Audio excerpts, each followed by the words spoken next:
Good evening, everybody. It's 7 o'clock on Monday, February 21st, 2022. And we'll call this Sault Ste. Marie City Commission meeting to order. Roll call, please. Mayor Gary. Here. Commissioner Bauer. Here. Commissioner Bosbis-Raff. Here. Commissioner Collins. Commissioner Miller. Here. Commissioner Talentino. Here. Commissioner Torrey. Here. Commissioner Collins did reach out earlier today to say he wouldn't be able to make the meeting, so we'd need a motion to excuse, if you so please. So moved. Support. Been moved and supported. All in favor say aye. Aye. He is excused. Everybody please stand for the Pledge of Allegiance.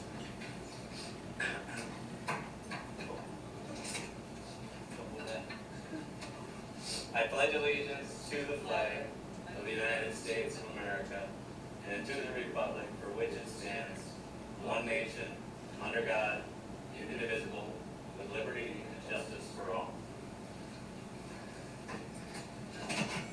Thank you very much. Didn't mean to disrespect the city flag. Mayor comments and general announcements. Don't really have any tonight, but wow, Abbey Rock and silver medal. And you look at Abbey Rock, Team USA, and City of Sault Ste. Marie. I don't know which one makes us prouder, because Abbey certainly did a great job, and Team USA very spirited and really a positive team. And City of Sault Ste. Marie, the way we united to back Abbey and to support her, wow, it was really great. So I know some of us will have some comments later, so I'll leave it at that. Just wanted to remind everybody we have an election in November, and this election cycle we will have 3 city commission seats open and the mayor's seat. So please contact the city clerk's office. They have a very nice packet available. Deadlines are sometime in April for the filing of declaration of intent and getting signatures. So is it the 19th?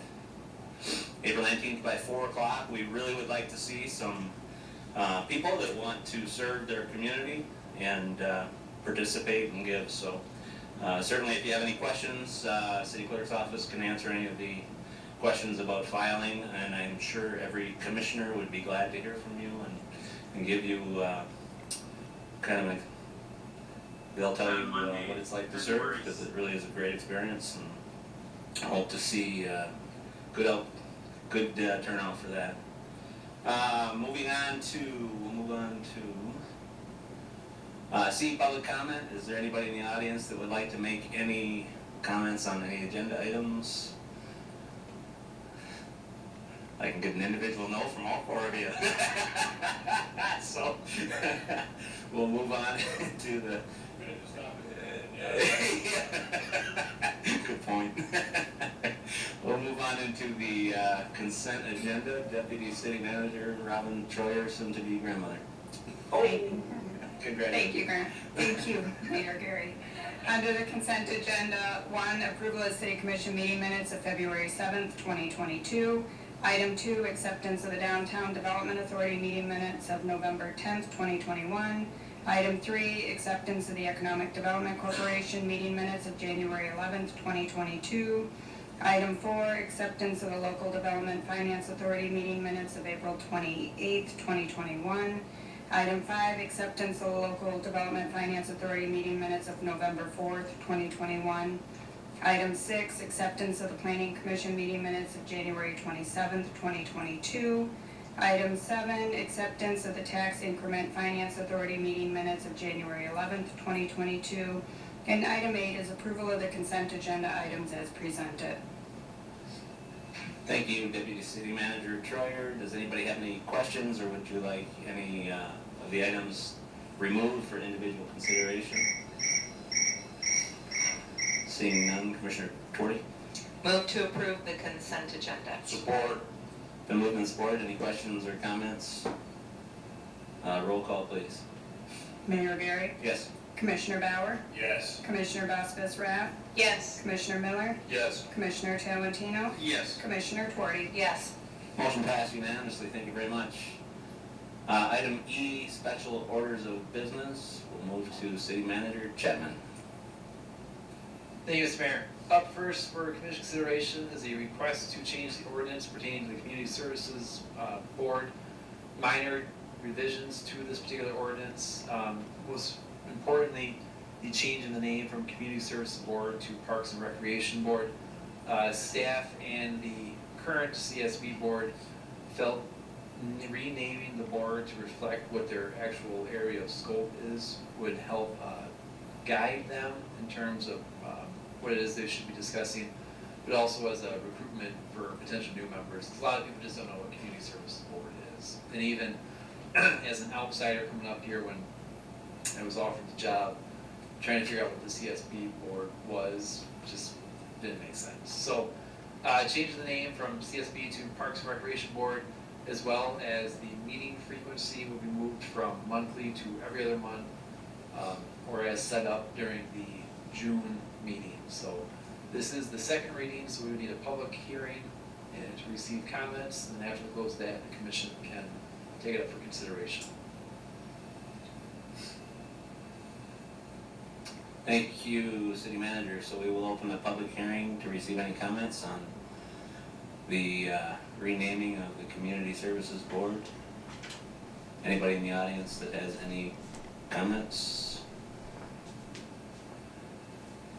I don't have to call that vote 3 times, do I?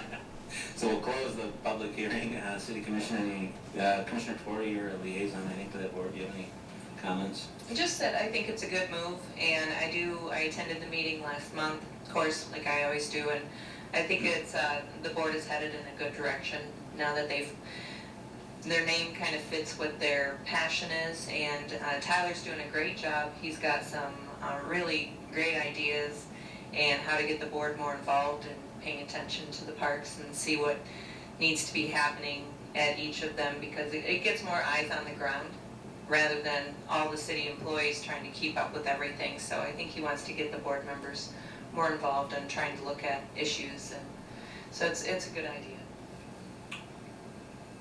Thank you. Anybody have any other comments or questions? Certainly thank you to everybody on the Community Services Board that has served. I know that it was a little bit of a rocky road for a bit, but now that you've got kind of a new direction, a new name, a new purpose, and I think that everything will be smooth going forward, so thanks to everybody. Anybody like to make that motion? Commissioner, whoever's first to the microphone. Motion to amend the ordinance as presented. Support. Been moved and supported. Any questions or comments? We'll do a roll call vote, please. Commissioner Bauer, Yes. Commissioner Vasquez-Rath, Yes. Commissioner Miller, Yes. Commissioner Talentino, Yes. Commissioner Tworty, Yes. Mayor Gary. Yes. So we'll skip the next section and move on to under F, Communications. City Manager has a Budget 101 presentation for us. Thank you, Mr. Mayor. Bonnie, you want to give me the screen? Ooh, so fancy. Alrighty. 5 minutes? 5 minutes.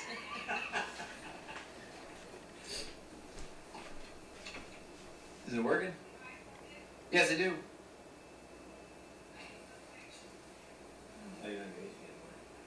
Don't I? Isn't that it?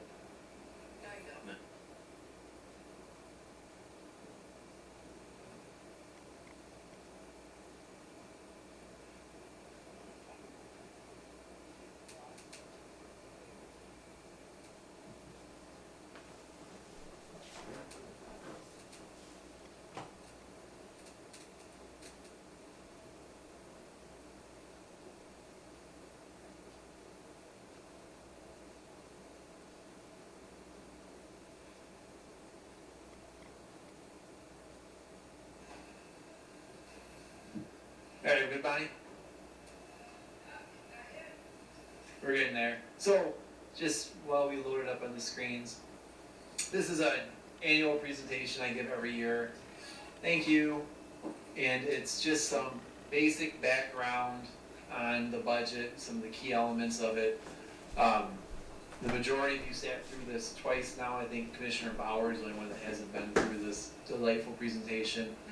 usually runs about an hour, but I'll try to keep it a little bit quicker tonight. So this is supposed to be informative as we go through it. If the commission has any questions or comments, you know, it's supposed to be a discussion. So it's not just me jibber jabbering up here for the sake of jibber jabbering. So just kind of get into it. Just talk about the budget overview a little bit. Talk about the general fund.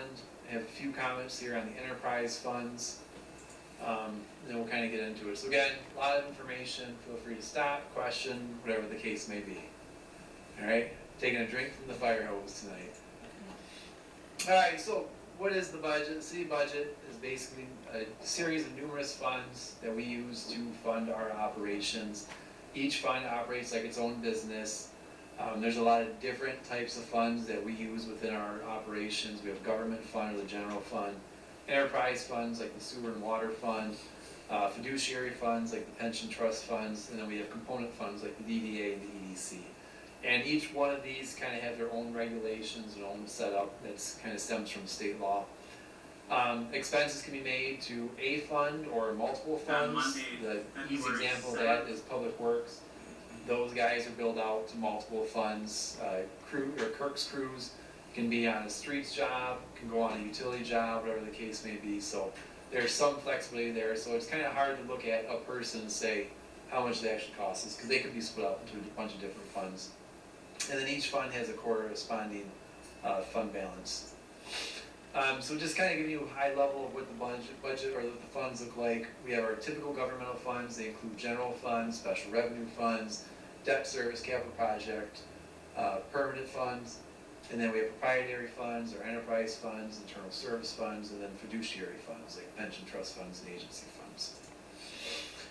There are legal requirements for the budget. There's a series of state laws that make sure that we have a balanced budget and it's done on time, and that we can't really spend anything outside of that budget without a budget amendment kind of giving us the appropriation to do it first. A little bit more information on the legalities of it. The General Appropriations Act is the legal authority for local officials and their boards and their funds. Again, anything that is purchased that doesn't quite have a budget in place is a violation of the state law. And then of course anything that we have in the budget when we go through here in a month or two doesn't necessarily mean that it's committed and good to go. It's still subject to our purchasing policy and or the charter, which was more stringent at that point. So just because we have a purchase or something in place, we still have to bring it to you guys for authorization. So, limits on expenditures. Am I going to read all this? The highlighted part or the underlined parts are kind of the key ideas within this section. The state law really controls a lot of what we can spend and how we can expend money. So you'll see throughout these texts from the various laws, except as provided by law, except as authorized in the Constitution, and must follow on these procedures unless more restricted than general state statute. So there's a lot of state oversight on what we can and cannot spend our money on and how it's set up. So, kind of going with that, what's an allowable expense? A lot of people wish we can give our money to a lot of different great causes or services, but like I said, state statute really limits what we can and can't do with our funds. So, contributions to various organizations, payment of funeral expenses for injured employees, whatever the case may be, donations, expenses for private road construction or maintenance. We have a couple of those in the city that do pop up every now and then, more so during winter time because they're looking for the roads to get plowed. Office refreshments and picnics, anything employee recognition wise, typically can't have state dollars associated to it. So again, we're really kind of not stuck, but we're under the state law on what we can and can't spend our money on. So, how am I doing on time? You good? You're good. Okay. So the general fund, just get into general fund a little bit more. General fund is one of our bigger key operating budgets. It consists of taxes, fees, administrative charges, service charges. There's some discretion to where those funds can go in terms of what it can fund as long as the state or approved by the state law. The general fund typically supports the general government type services, the commission, the administration, police, fire, community development, assessing, those type of services, parks and recreation. So just to give you kind of a snapshot on the funds that do come in, you can see that our largest portion of funds is tax revenue. The second is charges for services, and the third one is state grants. And state grants is shared revenue. Why they call it state grants, because it makes it sound like a grant. It's not necessarily accurate, but just kind of give you a little bit of a snapshot over time. You can see for the most part, all of our revenues stayed pretty static. You've seen some growth in our tax revenues over the last few years, not a lot, but you can see for the most part, everything's static, kind of trending down to a certain extent. So there's kind of a key point of information whenever we do the budget, because we're not raking in new money by any means. So just a quick review of the three largest fund revenue sources in the general fund. Taxes account for 58% of our budget. Charges for services, 17%, and then statutory and constitutional revenue sharing is 15%. These three line items added up is $11.25 million. Our total general fund operation budget is $12.2 million. So the vast majority of our spending comes from these three items. And then obviously taxes, this is how the property bills are created. Taxable value times the millage rate is basically your property tax bill. So a mill is a 1/1000th of a dollar. So for every $1,000 in taxable value, property owner will pay $1 in property tax. So just a little background on that. This is where the city's millage is kind of at. It was maybe updated by a year or so. But city operating, we have 16.8139 mills. City police and fire, the pension millage, 6.1812. And then we have the solid waste millage at 0.6520. And there's some flexibility with the police and fire pension millage, but there's not a lot of flexibility with the city operating. So that's kind of where we're at. If the commission wanted to increase that operating, we would have to do a Headley amendment, and that we vote with the people to approve any kind of new tax. I'm not saying to do that during an election year, but thank you. Thank you. So just to give you an example of a typical tax bill, you got a unique fixer-upper here. Purchased last couple of years, purchase price listed there is a little estimate, but the taxable value is really what drives the tax bill. So you see this particular property is listed at $98,500. And then this is what the tax bill looks like. So just again, that gets applied to the different villages. It gets broken up into what the city is owed. And then these are the rest of the villages. And this is an important slide because a lot of people assume that all of the tax revenue from their tax bill go to fund city operations. And that's not true. It goes to the school district, the county, the state, or school debt. So I mean, there's a lot of different taxing jurisdictions that fall on the tax bills.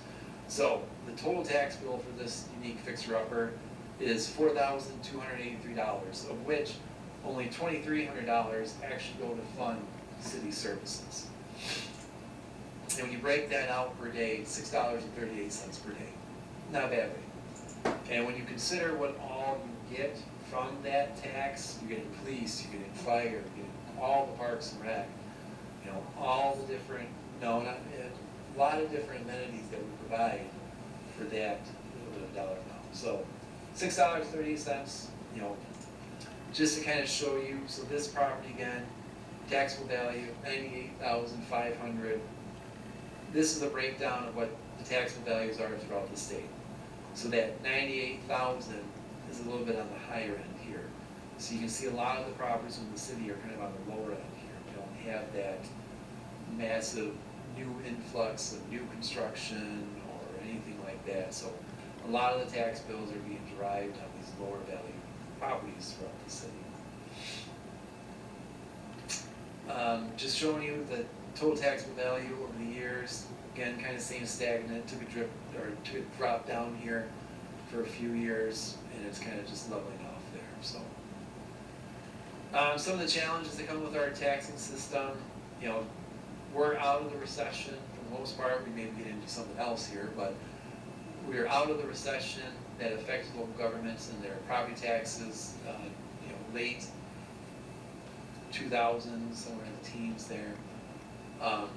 But cities are set up to not recover like the private sector. So the private sector's recovered from the recession, they've got their revenues coming in, but that's not the case for local government. So when the recession happened, property values took a nosedive, we lost that property value. But because of the Headley Amendment, we're capped at what the state authorizes us to increase the taxes on the taxable value. So it's 5% or the rate of inflation, which is less.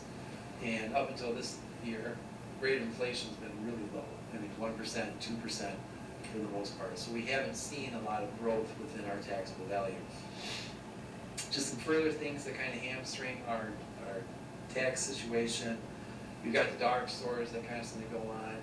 You know, we're not in any of those right now, but we still have tax tribunal appeals that we have to deal with that erodes that taxable values. The state is gracious enough to give exemptions for various causes, using our budgets to make that happen. Tax exempt properties, this is a big one here, and then development pattern to a certain extent. So I did this question last year, so you don't have to answer. Tim got it right last year, but just so everyone's aware, you know, a tax exempt property does not pay any taxes. And it's your churches, it's your schools, there's a lot of different types of properties. But when you look at the city as a whole, 46% of our total acreage is tax exempt. And so that means that is no revenue producing property at all. So it's, like I said, it's a variety of counties, school districts, state of Michigan, Army Corps, this federal agency, that federal agency, the Sioux tribe. And there's a lot of entities in here that have that not taxable status, and that just continues to grow. 46% was probably last year, maybe up to 47% at this point too. So just things to keep in mind. You know, we have a lot of area, we have a lot of structures, but not all of them are taxable, so not everybody contributes to it. And they still get the same level of services. They still get the roads plowed, they still get the cops come out when they need them, firefighters, ambulance, all that stuff. State shared revenue, just want to touch on this really quick too. 15% of our general fund comes from statutory and constitutional shared revenue. Statutory is set up by state law. That usually gets fluctuated during the state budget process. Last couple of years, we've seen increases in state statutory revenue sharing about 2% or so, plus or minus. The governor, in her budget priorities message last week or the week before, she's got an increase about 10%. So hopefully that'll make it to the legislature, we get a little bit more money from the general funds that way. Constitutional is set in the state constitution. That's not a knob that the legislature at the state level can change on us. So the formulas are in place, they can't change. So that's that one. Revenue sharing has been kind of decreased over the years. Since 2003, this is a nice study that the Michigan Municipal League put together under the Save My City initiative. If revenue payments were the same going from 2003 to 17, 18, the city would have had an extra $10 million. But over that time, the city has turned the dial back on us. They've balanced their budget with funds that should have came to us. And again, a lot of that came during the recession time. The state said they were funding their budget, but that may have not always been the case. So just bigger picture, we're in good company. They didn't do it just to the city of Sault Ste. Marie. They did it to all cities, all counties. They lessened the amount of statutory revenue sharing for everyone. During the recession, you can make the case, well, maybe there wasn't a lot of growth going on, but Michigan was the only one during this time period that disinvested in its communities as well. So a lot of the states throughout the country still kept that same system moving forward. During that same time period, the state's budgets increased by 29%, while revenue from the state and local government decreased 56%. So just kind of an ongoing trend of the state. You know, we're dependent on some of the revenues that come from them. Again, they fund parks and recs, police and fire. But it's tough to do it when your revenues are going down from the state because there's not a corresponding expenditure decrease. So, charges for services, this is the kind of the last we want to touch on here, 17% of the budget. Again, charge for services are just that. They're services that we do that we charge a fee for. Ambulance service is one of our big ones. On Osborne, since we took that operation in the city, that's brought us a good amount of money. Internal service charges that moves money from one fund to the next fund. And while fees may seem like an easy way to increase or pad a budget, there's a state law that kind of dictates that too.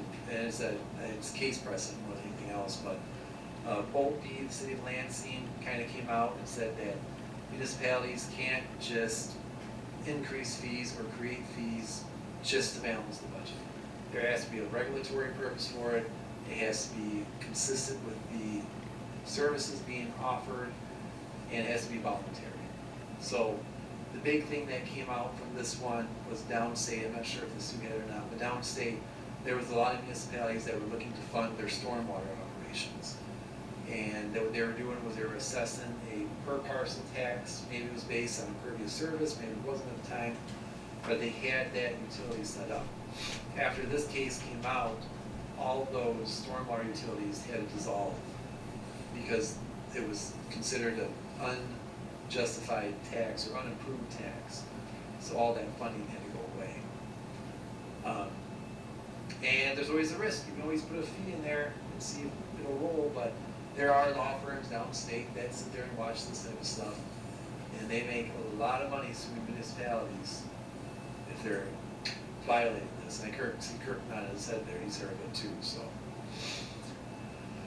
So just finishing up the revenue snapshot here, just a little bit more background information. You can see the general fund back in 2002 was about $12 million. 2017 moving forward is about $11 million. So again, not a lot of growth. A lot of that has to do with the loss of state revenue sharing. So that's the revenue side of it. What do we spend our money on? A lot of the revenues go to public safety, general government, recreation, culture. You kind of see the list going down there. So our biggest expense is public safety. It's police, fire, those two departments.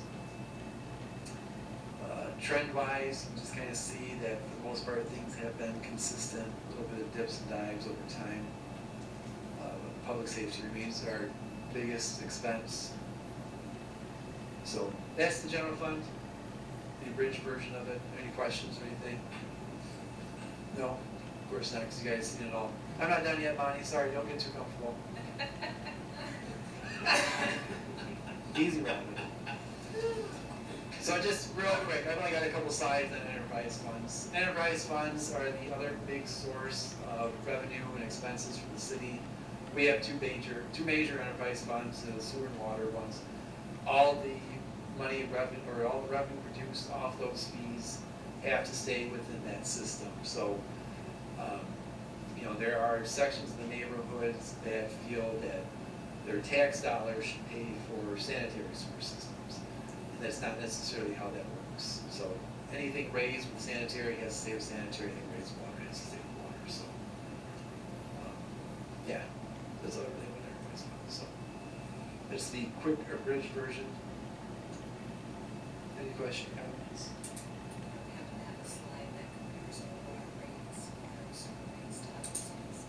Not in this deck, but I'm sure we can work on that. I constantly hear complaints about how expensive our water and sewer. I don't think that it is, because I lived in New York. So, and our taxes were $12,000 a year. So, that's not even the water and the sewer. But I would like to have just like a comparison so that we can actually show people, maybe we are high. I don't know. I don't really feel like it's that bad, but it'd be nice to be able to pay, On that, I can tell you, we are not the highest in the UP, and there are many communities that are much higher, based on some of the projects they've done, so much, much higher.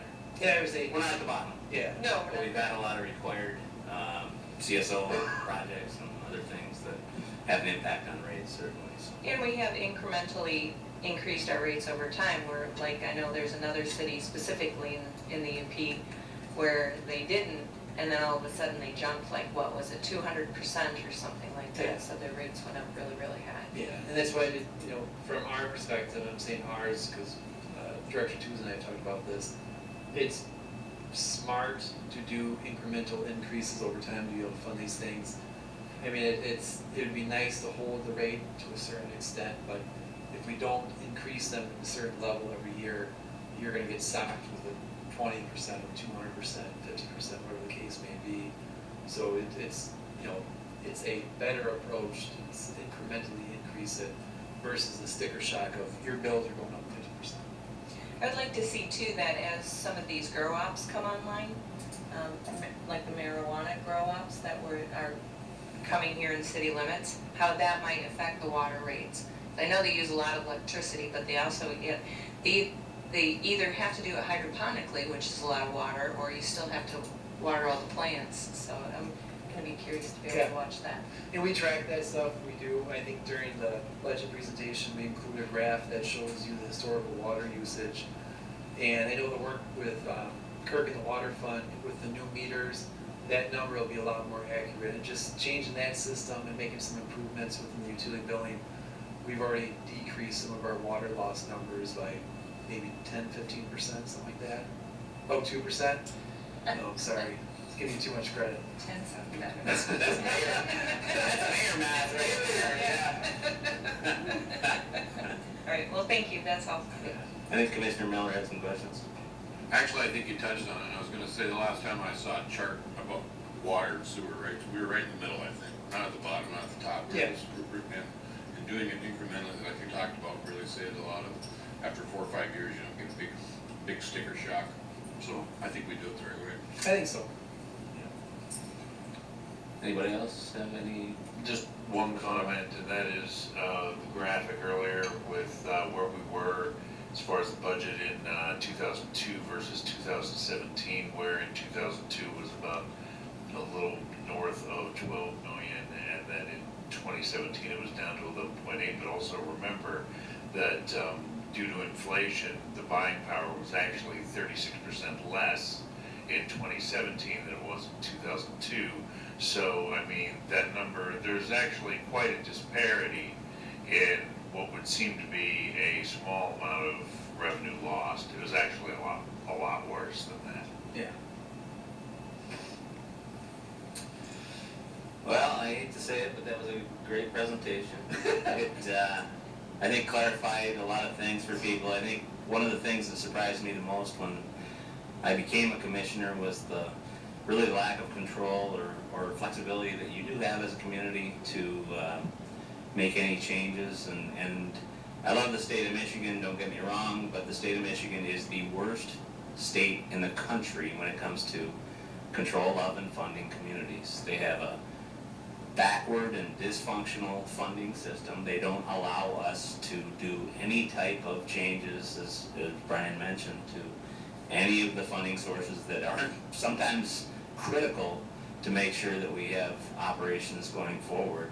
And they seem to continue to try to take power away from the locals and to aggregate that at the state level. And you can see that with them trying to make all these changes on short-term rentals and some of the other things. They want all the power to be vested in the state.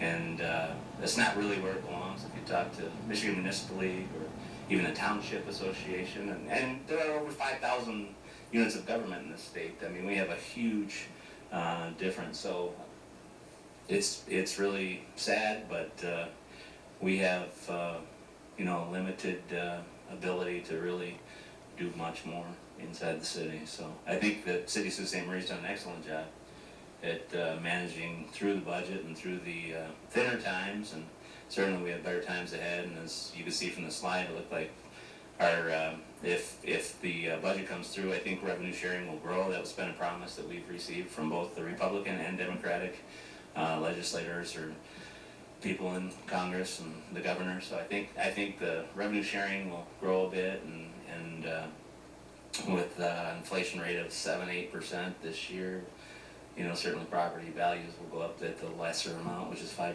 which is probably not a good selling point for election year, but but certainly the cost of providing services has gone up quite a bit too. So good job, thank you. Moving on into G, business items. Number 1, city manager. Thank you, Ms. Mayor. Up first for commission consideration is a request to enter a renewal for our risk and liability insurance. The current contract is expiring this year, so Deputy Manager Troyer worked with our agent to secure a 3-year renewal that is maxed at a 3% rate per year, so long as our risk loss ratio stays below 35%. How is that figured out? I don't know, but we are currently at about 18-19%. So in talking with the agent, in order for us to exceed 35%, we'd have to have a major catastrophe happen that we'd have to pay out for. So it's a pretty safe bet that the next 3 years, barring any kind of major catastrophe, we'll see no more than 3% rate increase per year, except for that first year moving into it, which is at 0%. The total increase, if we got 3% on all 3 of those years, the total budget impact over that period of time is about $18,000. So it's a pretty good deal. It's a pretty good deal. If the commission didn't want to do this, we could bid it out. Typically, we would hire a consultant to help us with that, because it is a very difficult analysis to compare apples to apples when you're talking about different insurance plans. And I think the last time we did that, we spent about $15,000 to do it. So we would recommend locking in the rate increase as presented. Thank you, City Manager. Anybody have any questions or comments on that item? Commissioner Bauer, would you like to make a motion? Sure, and just like any other business and your property insurance, you go through the same thing. I mean, my business insurance, I will say, especially when you consider liquor liability and all that, is very complex, and this actually looks like a pretty good deal, so I do move that we authorize the city manager to execute the rate stabilization agreement with Trident Risk Solutions for the city's property and liability. Support. It's been moved and supported. Any questions or comments before we have a roll call vote? Roll call vote, please. Commissioner Baspis Rath, Yes. Commissioner Miller, Yes. Commissioner Talentino, Yes. Commissioner Tory, Yes. Mayor Gary, Yes. Commissioner Bauer. Yes. Motion passed unanimously. Thank you very much. Under G, business items, number 2, City Manager Chapman. Thank you, Mr. Mayor. Up next for commission consideration is a request to approve a master agreement between the city and Enterprise. Enterprise is the company that rents vehicles at airports. One of their new options for municipalities is a leasing program in which the city works with Enterprise. They lease their fleet vehicles or a portion of their fleet vehicles out, and in turn, Enterprise helps manage the vehicle's equity and basically looks at how much mileage, how much wear and tear is on it. They calculate the best opportunity to sell the vehicle. They sell it. A portion of those proceeds roll back into the lease program and helps fund that next purchase. So this is just a master agreement that allows us to work with Enterprise. Any subsequent lease would have to come to the commission for authorization. Right now, there's a couple of talks about leasing patrol vehicles within the police department. We typically buy 1 or 2 of those a year at $40,000-$45,000 a year total outfit. Leases for patrol vehicles are coming in about $800 a month. That includes everything with the vehicles: lights, radios, paint job, the decals, everything. So everything's wrapped up into it. It's a different type of program. Traditionally, we have purchased outright the vehicles, but this is an option that could help us stretch some of those funds a little bit more to be able to replace the vehicles. Our fleet right now throughout the organization is older. We've got trucks that are in bad shape. Some of them look like the Flintstones car because they've got holes in the floor. This is an opportunity to renew some of those. With new vehicles comes greater efficiencies with the gas mileage, less maintenance work. We would still be responsible for maintaining the oil filters, the routine maintenance, But if there was something else that happened, there's probably a warranty that goes with it that we wouldn't have to pay for as well. So there's some cost savings behind this type of a program as well. And again, it's just an opportunity to stretch out some of our finite dollars in managing our fleet. Anybody have any questions or comments for the city manager, Commissioner Bassas-Rath? I might have missed it, but how long is the lease program? Is it like a typical 3 to 5 years? Yeah, 3 to 5, but it depends on the mileage as well. Okay. If they see that a vehicle is getting a lot of mileage on it, or even if the market is right, they'll look to pull that vehicle, sell it, and get a new lease in there. Okay, thank you. Commissioner Twardy? Yep, thank you.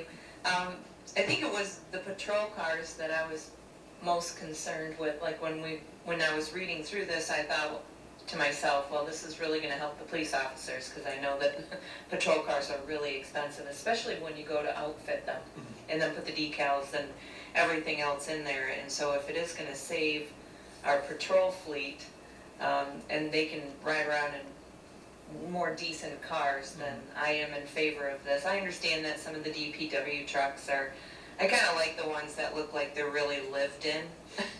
Makes it seem like maybe everybody's working really, really hard, right?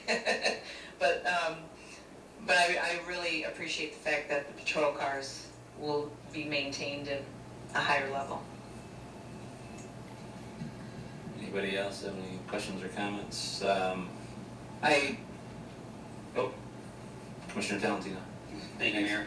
I guess for me on this one is, we still want to make sure that our local dealerships that do bids in the past are still taken care of. I was in the car industry for about 17 years, and back then, I know that these vehicles were delivered through the dealers. No, they probably didn't make as much money, but they're hopefully still going to get something out of it. I guess I'd like some clarification that they are in fact going to be delivered through the dealer, so at least they can get some prep. I know it doesn't really help their allocation issues for future vehicles. Not that right now the state that we're in with logistics that vehicles are readily available at this point, but hopefully soon this will be over. But I guess for me is I'd just like to get some clarification that these vehicles are still going to get delivered through the dealerships, so then they make at least something out of it. Because basically, looking at this, we're probably cutting them right out of the picture. Like I said, in the past, these leased vehicles or through these companies used to get delivered through the individual dealers, whichever flavor of vehicle that you got. Looking at the dealers locally, the four big ones, so to speak, it's usually the two of them get most of our business, specifically two without mentioning names. So I guess for me, I would like to get some clarifications that these vehicles are going to be delivered through the local dealers. So at least they can get something out of it. For a couple of the ones that don't get a lot of our city bids, they may get a few bucks out of it, where they didn't get anything in the past. So I guess this evening, once again for myself, I would just like to get a clarification on that. So the vehicles won't come to the local dealership. Enterprise works directly with the manufacturers, and then they would deliver them to us from Enterprise. So that's how it is. So it is, yes, it's cutting out kind of that middleman, so to say. But Enterprise works directly with the manufacturers. They take our order, they get them, they deliver them to us. All set, thank you. Okay. I had some of the same concerns and thoughts on, total changes, and I'm not a fan of leasing, honestly. But that just comes from my background as a banker. We like to finance rather than lease. But in the discussion with the city manager, he said that, so if I'm understanding this concept correctly, so this is a master agreement. There is no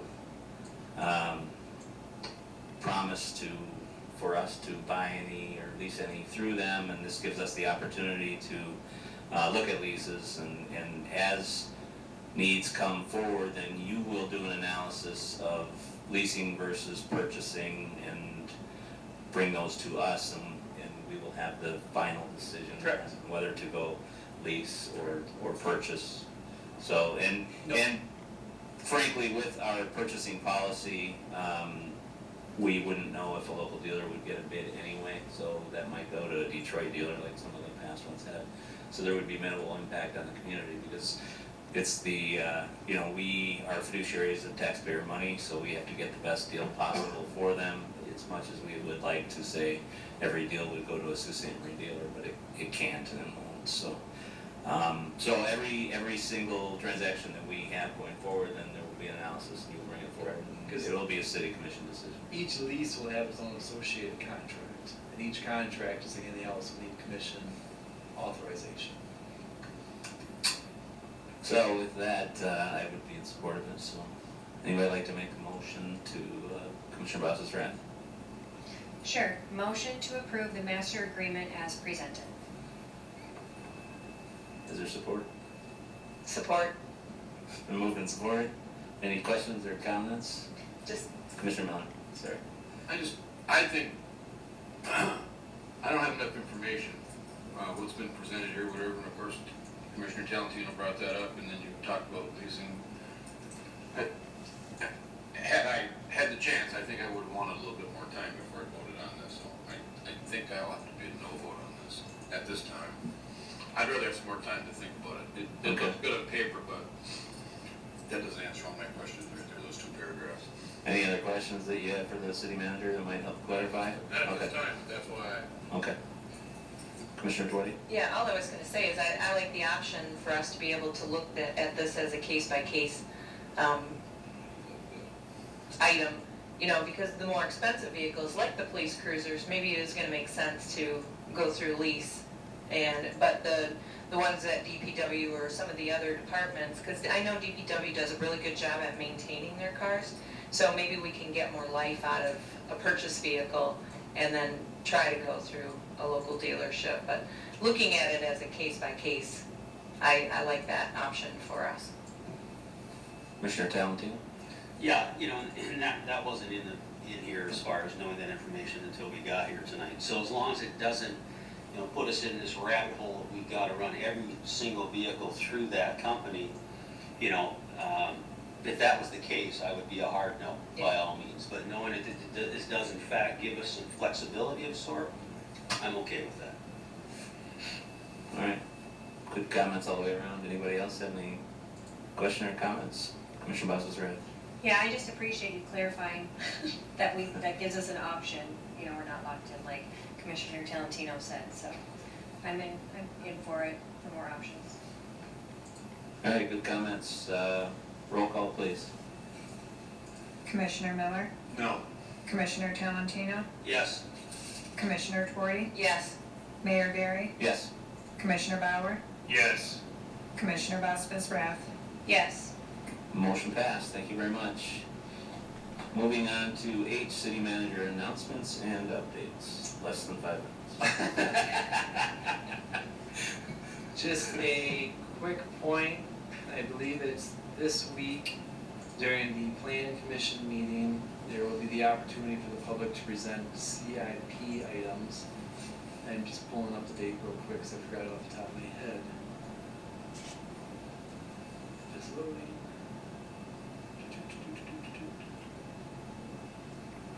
Yeah, I know, I gotta look at Facebook.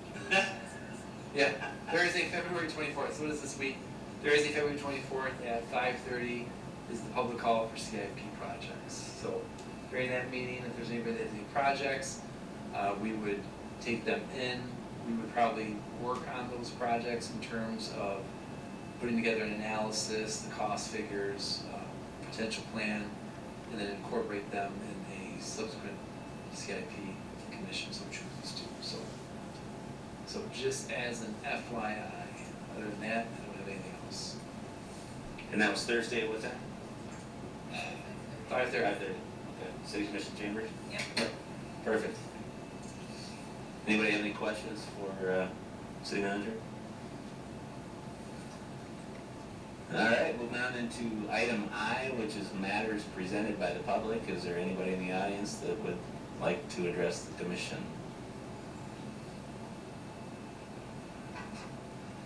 Seeing none, we'll move on to item J, which is matters presented by the city commission. So, city commissioners. Commissioner Twordy. I just wanted to say that Mayor Gary and I attended the Business After 5 last Thursday that the Chamber always puts on, and this one was at the Seat Free. I know that you had the sniffles and you couldn't come. No, we didn't want you there, not. But every time I go into that building, I'm just always, I get so excited, not only for the students, but for the community, because it is such an amazing project and such a beautiful building with that view. And in fact, we were saying, oh man, we should go have lunch there sometime this summer. They're gonna have that patio right on the water, watching the ships. I can't think of a better place to go pick up some food and then go look at the view and sit in the sun. But it's a gorgeous building. There's so much energy in there. The students are so excited. And they actually have a home where they can study their projects and their program and not have to go back and forth between, you know, the powerhouse and the university. They're all just encompassed right there in that building. So it was a very great time. Great comments, and it is open to the public, and I think it's on Wednesdays. Do you have your Facebook thing open again? But it is a phenomenal building, and it is being used, and the students were very energized by the facility, so those were good comments. But it is open to the public. Maybe look on lssu.edu, and I think they have a section for the Center for Freshwater Research Excellence, so good comments. Anybody else? Commissioner Talentino. I just want to put a reminder to the constituents out there, if you haven't had your water meter replaced and swapped out yet, please go ahead and give that company a call. Let's get this kind of wrapped up. They are a benefit. It will definitely pay off in the long run. So I know there's still some letters floating around out there, some people who haven't got that completed. So please, I urge you to give them a call. They'll be in and out of there before you know it. Let's get this wrapped up. Thank you. For the record, I haven't gotten my letter yet, so. You haven't either? Okay. Oh, it's going to be in there.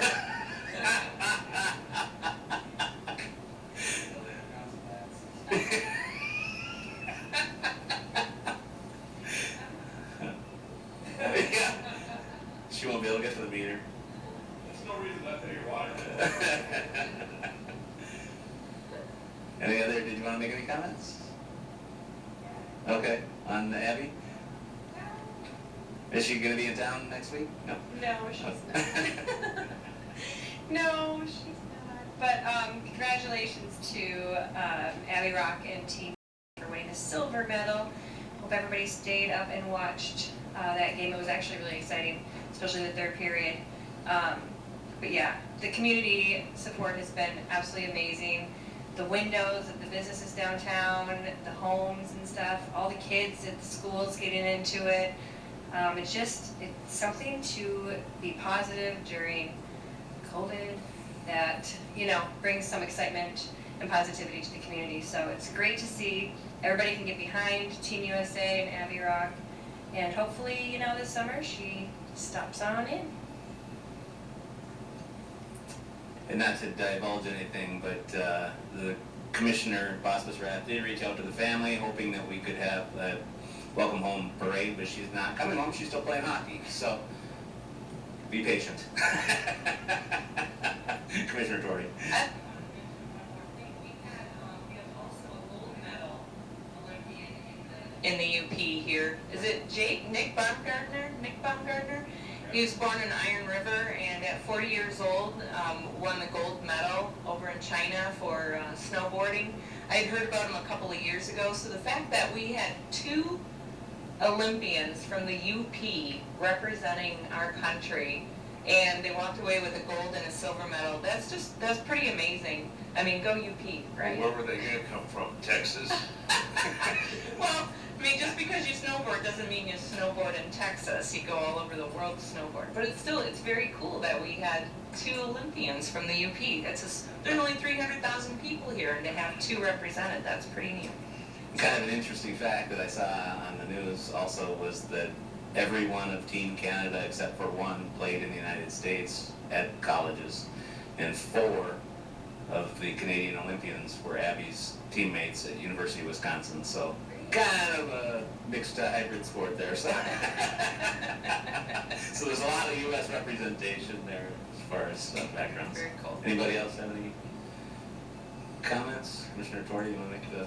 Sure. Move to adjourn. Support. Moved and supported, all in favor say aye. Aye. Meeting is adjourned, thank you very much.